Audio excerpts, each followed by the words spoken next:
cara cepat membuat laporan pendampingan pelaksanaan program sekolah. Ini akan saya jelaskan detail beberapa langkah yang harus dilakukan oleh para pengawas sehingga kita bisa benar-benar bisa melakukan pendampingan dengan baik.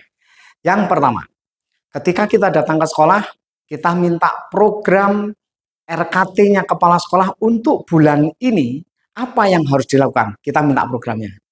Nah, kalau nggak punya, ya yang harus mendampingi membuat program kan kita. Jadi kalau kita datang mestinya sudah punya. Nah, kalau kita belum punya, ya berarti harus didampingi. Nah, pendampingan perencanaannya itu nanti di bulan kemarin itu April sampai Juni ya. Nah, sekarang tinggal pendampingan pelaksanaannya. Nah, seperti itu. Itu jadi minta dalam 1 bulan apa saja nanti ditandatangani kepala sekolah, stempel dan tanda tangan pengawas. Itu sebagai bukti bahwa kita akan mendampingi itu.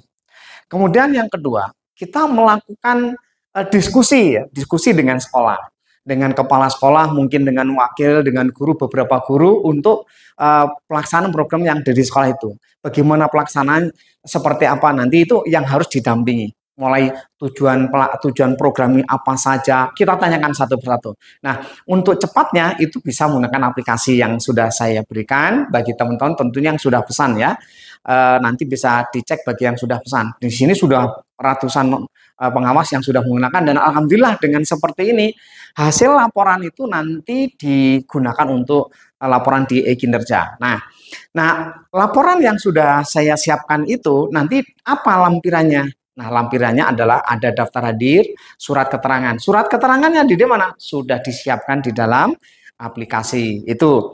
Kemudian ada lagi yang harus disiapkan, yaitu foto saat kita melakukan pendampingan. Nah, pendampingan bisa menggunakan training atau mentoring atau tergantung pada diskusinya saat itu tuh seperti apa yang akan dilakukan gitu ya.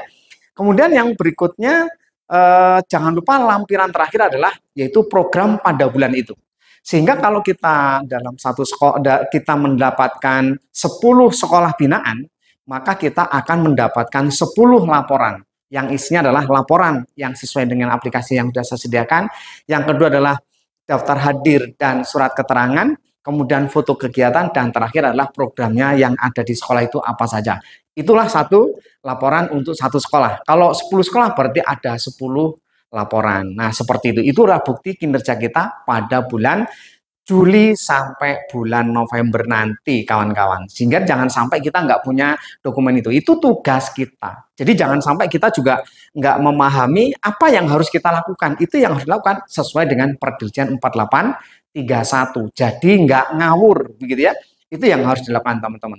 Nah, yang penting kalau saya siapkan ada 14 pertanyaan. Kenapa menggunakan 14 pertanyaan? Karena pertanyaan ini kita menggali data dan pendampingan sekalian untuk membuat persiapan nanti pelaporannya. Karena di pelaporannya ditanyakan pelaporan akhir. Dulunya seperti apa, akhirnya seperti apa. Nah, seperti itu. Kalau kita nggak menanyakan dari 14 itu, coba aja nanti pada saat begitu laporan terakhir, laporannya nggak sesuai dengan Perdirjen 4831 karena begitu ditanyakan, waduh apa isinya? Nggak tahu. Nah, ini teman-teman. Maka kalau yang belum nggak menggunakan aplikasinya, silahkan buka di petunjuk, yaitu di Juklak sudah jelas apa saja yang harus dilakukan pada saat Anda membuat laporan. Nah, itu yang perlu dicermati. Mudah-mudahan memberikan manfaat pada teman-teman semuanya.